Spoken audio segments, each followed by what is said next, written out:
Alright, NMAX 155 version 2, yun no. Sila sir, no? Sir, tagasan pa po kayo sir? Bulacan pa po, no? Nagpa-install sila sir ng all-in package number 5 po natin, no? MDL upgraded na po yan mga sir. Pati yung ating bracket, naka-upgraded na po, no? Ayan, kung mapapansin nyo, nasa labas na po yung bracket nga yung MDL na ikakabit, no? Okay, bali dito, kasama po rin sa package 5, Pia horn, high lumen sa mini driving, combo lights, rapid horn, horn switching, stock to loud, and tapos yung ating may mga passing tayo dito, no, na kinabit passing switch. Okay, ayan, naglagay po tayo ng original na ano, no, na hollow switch, pati domino switch original din po yan, hindi po yung replica, no. Okay, ayan, hindi po siya plastic mga sir, yung iba po kasi no plastic, ito metal po yan. Tapos yung ating passing switch para sa combo lights, lahat po na nabanggit natin na switch mga sir, sama-sama po sa isang harness. Ito po yan, no? Okay, ayan. Kung mapapansin nyo, marami na tayong install, pero kukunti lang po yung mga wiring sa makikita natin. Actually wala pa nga po, no? Kasi nakabalot po lahat. Ayan. Binabalot natin para pang all-weather, no? Ginagaya natin yung manufacturer ng mga motor po, no? Na pang all-weather talaga. Okay, mula umaraw, hindi tayo makakamba na baka magkaroon ng malfunction. Okay, ayan. Dito mga sir, ayan. Ito po yung passing switch, headlight plus MDL po yan. Dito mga sir, hindi po tayo naglalagay ng passing switch dito sa menu, no? Yung iba po kasi dito kinakabit. Pag nakapatay makina, menu. Pag nakabuhay makina, passing. Ayan. May mga customer kasi tayo, no, pinapabalik sa dati. Kasi hassle daw po, kailangan pa po nilang patayin yung makina para makapag-monitor ng dashboard. So dito, makakapag-menu tayo at the same time passing. Okay, sabay-sabay. Ayan. Lahat po na nga nabanggit natin na switch mga sir, sama-sama po yan, pababa. Umikot dito sa ating Pia horn. Ayan, original po yan, no? Tapos, ito na po yung wirings. Papunta po yan dito sa ating power module na ginawa. Siya po yung distributor ng power, no, mula sa battery, papuntang trigger sa mouse switch, and then papunta na po na output sa busina, sa mini driving. Ito po yung output, no? Sa combo lights, rapid horn, on switching, stock to loud, dito na po lahat yan dumiretso.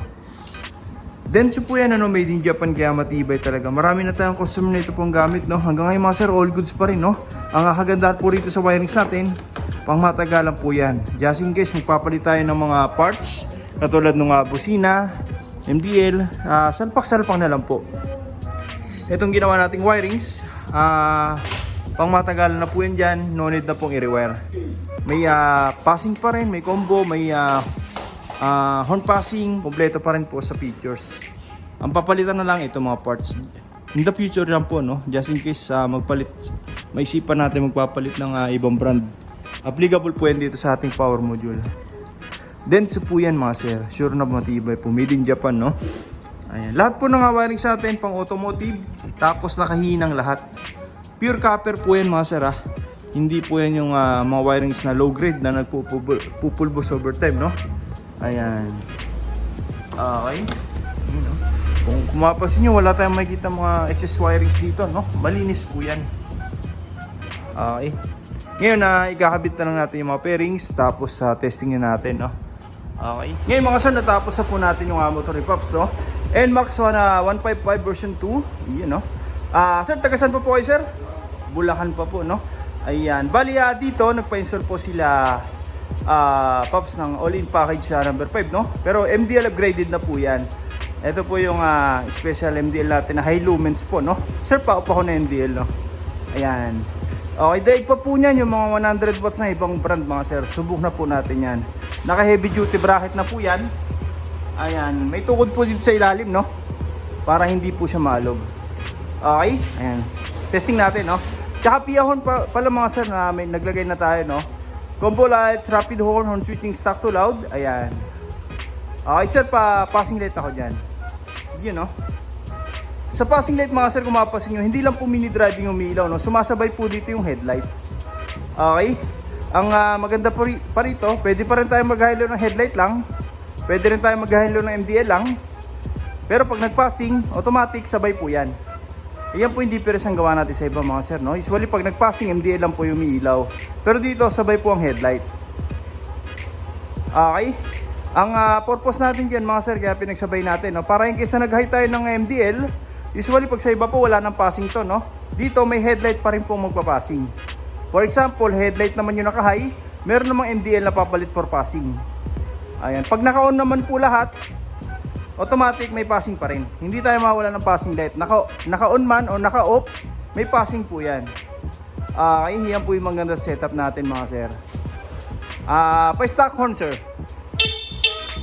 Sa stock na busina, kung mapapansin nyo, wala pong umilaw, no? Para yung kisa magparehistro tayo, wala tayong magiging aberyan, no? Wala rin pong rapid yan mga sir. Pure stock, walang rapid, walang horn passing. Okay? Sir, pa-activate naman ang loud horn. Sa loud horn, doon na po ilaw MDL plus headlight. Okay? Dito mga sir, may option po tayo, no? Pwedeng ordinary, regular loud horn lang. Pwede ring rapid horn, no? Magsusunod-sunod po yung busina. Long press lang po natin yung horn switch, no? Napakalakas. Sir, pa ng MDL, pahay ng headlight, horn busina, meron pa rin po yan. Rapid horn. Okay, sir, pa off naman lahat. Ayan, passing light. Ayan, no? Busina. Ayan, no? Check natin yung mga switch na kinabit natin, no? Ayan, no? Ito po yung MDL natin mga sir, no? Ayan. Ito po yung stock headlight, ito po yung mini driving. Napakalakas po niyan mga sir. Kung mapasin yung serya natin, no, tanghaling tapat, kitang-kita na po yung ilaw. Lalo po ito sa dilim mga sir. Daig pa po nito yung 100 watts ng ibang brand, no? Okay. Ito naman po yung nilagay natin na passing. Sabay po ang headlight plus MDL. Ayun, no? Pero maganda rito, pwede pa rin tayo mag-hilo ng headlight lang. Pwede rin tayo mag-hilo ng MDL lang separately. Pero pag ito po yung pinindot, automatic sabay po lahat. Ito naman po yung stock horn, loud horn, rapid horn. Ayan, okay. By the way mga sir, ito pong menu, no? As is po yan dyan, hindi natin ginagalaw yan, no? May iba po kasi mga mekaniko na, electrician, no? Na ginagawang passing po ito. Pag nakapatay makina, menu po siya. Okay, ganito po, no? Ayan, pag naka-on yung makina, ma-convert po siya ng passing. Okay, dito hindi po natin ginagawa yun kasi hassle po, no? May mga customer tayo na pumupunta rito sa shop, pinapabalik po sa dati, no? Galing ibang shop po yan. Kasi kailangan pa po daw nilang huminto sa gitna ng during rides para makapag-monitor ng itong dashboard natin, no? Okay? Ayan. Dito hindi po natin 'to ginagalaw para pwede tayo mag-menu anytime at the same time passing sabay-sabay. Okay? Ayan. Para wala na rin pong mga ano po sa wirings, no? Gagalawin. Ayan, naglagay na lang po tayo dito ng heavy duty passing. Okay? MDL high and low, headlight high and low, passing. Ayan. Okay.